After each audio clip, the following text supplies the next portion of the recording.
Hello friends, I Shalini welcome you all to learners academy. अभी तक हम वी लुक की हेल्प से एक सेल वैल्यू को डिस्प्ले करते थे, लेकिन आज हम सीखेंगे कि वी लुकअप की हेल्प से आप पूरे रिकॉर्ड को कैसे डिस्प्ले कर सकते हैं। तो आप एंड तक मेरे साथ इस वीडियो में बने रहिए। चलिए इस ट्यूटोरियल को स्टार्ट करते हैं।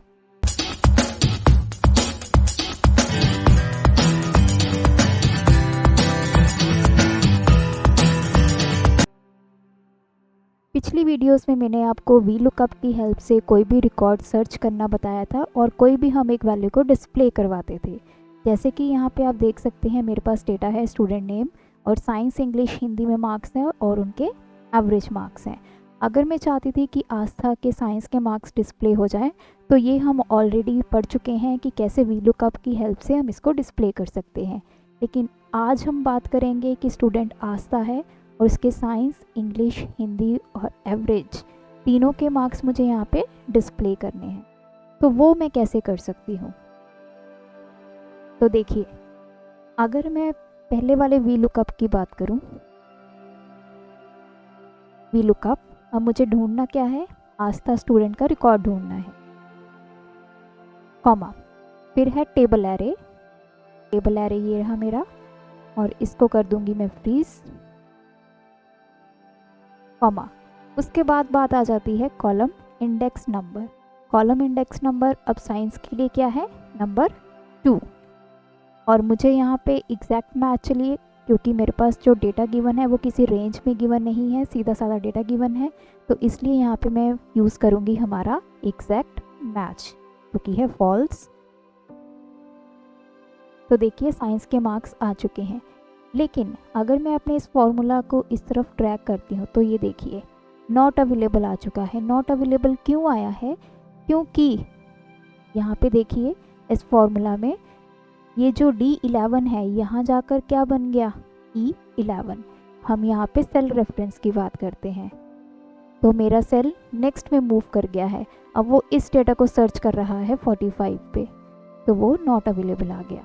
तो इस केस में इसको एलिमिनेट करने के लिए हम क्या करेंगे? सेल D11 को भी फ्रीज कर देंगे ताकि हमेशा डेटा जो सर्च हो वो किसका सर्च हो? आस्था। तो देखते हैं, साइंस में मार्क्स आ चुके हैं। तो देखिए बाकी सब्जेक्ट्स में भी 45, 45, 45। फिर से हमारा जो रिकॉर्ड है वो गलत है। गलत क्यों है? ये 45 कहाँ से आ रहा है? क्योंकि जो कॉलम है, जो कॉलम यहाँ पे हमने नंबर दिया है नंबर 2, कॉलम का इंडेक्स नंबर, तो हमेशा वो नंबर 2 के लिए सर्च करेगा। तो यहाँ पे मैं थोड़ी सी चेंज कर सकती हूँ, यहाँ पे नंबर 2 पे नंबर 3 करूँगी क्योंकि इंग्लिश वाले मार्क्स मेरे यहाँ पर हैं। तो देखिए इंग्लिश के मार्क्स आ चुके हैं। सिमिलरली हिंदी के लिए मैं यहाँ पे कर दूँगी नंबर 4 और एवरेज के लिए कर दूँगी नंबर 5। बट आप सोचिए क्या ये सही मेथड है? अभी तो मेरे पास रिकॉर्ड छोटा है, सिर्फ मुझे 4 कॉलम्स को डिस्प्ले करना है। अगर मेरे पास 40 कॉलम्स होते तो क्या एक एक करके मैं ऐसे कॉलम इंडेक्स नंबर चेंज करती? नहीं। तो इसके लिए हम जो यूज़ करते हैं वो हैं 2 फंक्शंस, जो कि है कॉलम, कॉलम। तो ये पहले हम कंसेप्ट समझते हैं, कॉलम का मतलब क्या है। मैंने फंक्शन लिखा कॉलम और इसमें वो हमसे पूछ रहा है रेफरेंस। अब देखिए जैसे मैंने ये दे दिया, यहाँ पे सेल पे क्लिक कर दिया B2, ये रेफरेंस मैंने दे दिया और एंटर प्रेस किया, तो ये क्या आ चुका है? नंबर 2। तो इसका मतलब जो कॉलम फंक्शन है वो हमें कॉलम नंबर बताता है जो हमने रेफरेंस पास किया है उसका। अब मैंने B पास किया था तो ये नंबर 2 आ गया। अगर मैं C पास कर देती नंबर 3 आ जाता। अगर मैं I पास कर देती तो नंबर 9 आ जाता। तो अगर मैं कोई रेफरेंस पास नहीं करती हूँ, मैंने ब्रैकेट सिंपल ऐसे लिखा और एंटर प्रेस किया, तो ये बाय डिफ़ॉल्ट उसी सेल का रेफरेंस उठा लेता है। तो J कौन सा है? हमारा 10th कॉलम। तो ये है कॉलम का कंसेप्ट। कॉलम हमें क्या बताता है? जो भी हमने रेफरेंस में वैल्यू दी है उसका नंबर। A देंगे रेफरेंस में तो 1, B देंगे 2, C देंगे 3, D देंगे 4 एंड सो ऑन। अब बात करती हूँ मैं नेक्स्ट फंक्शन की, जो कि है कॉलम्स। कॉलम्स हमेशा हमारा काम करता है एक एरे पे, उसको एक रेंज चाहिए। अब जैसे मैंने रेंज दी ये A, B एंड C और ब्रैकेट कर दी क्लोज, एंटर प्रेस किया, तो ये क्या आ गया 3। मतलब कॉलम्स फंक्शन हमें बताएगा कि जो आपने रेंज दी है, जो रेफरेंस आपने दिया है, उसमें कितने नंबर ऑफ कॉलम्स हैं। एक और एग्जांपल देखते हैं।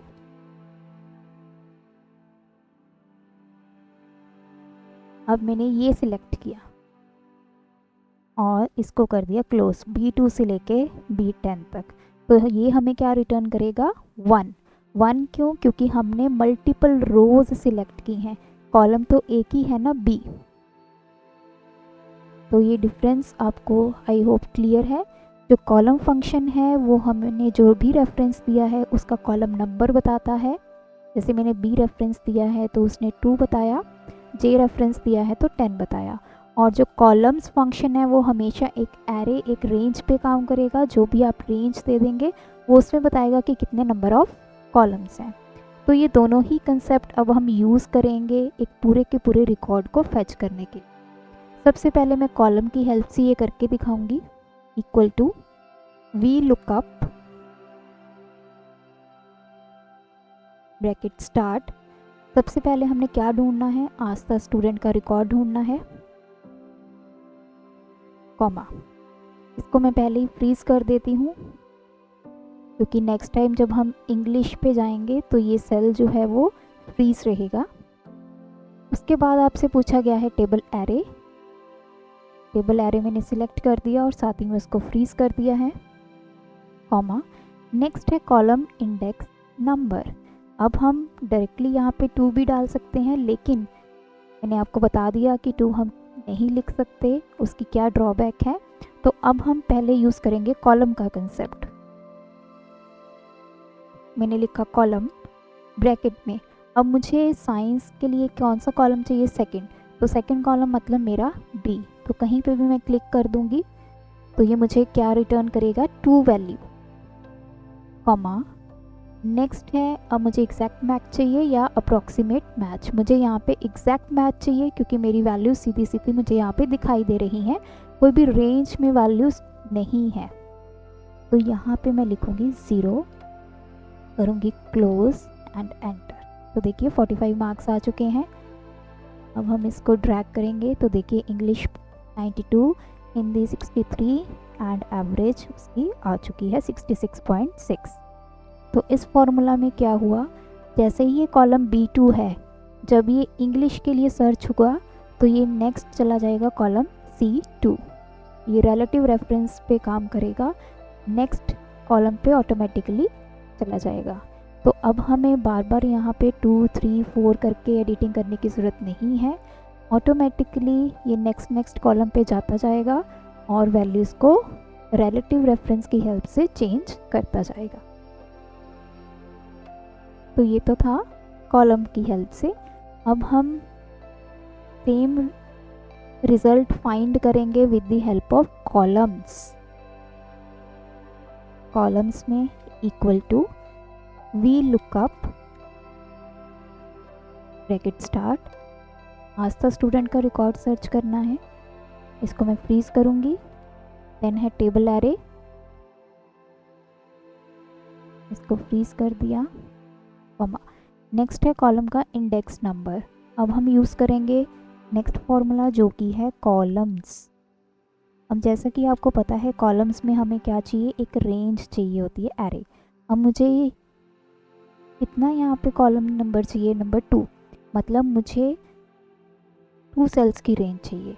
तो ये टोटल कितना कैलकुलेट करेगा, A एंड B 2 कॉलम्स बन गए हैं तो इसने कैलकुलेट कर दिया 2 ब्रैकेट क्लोज, कॉमा 0।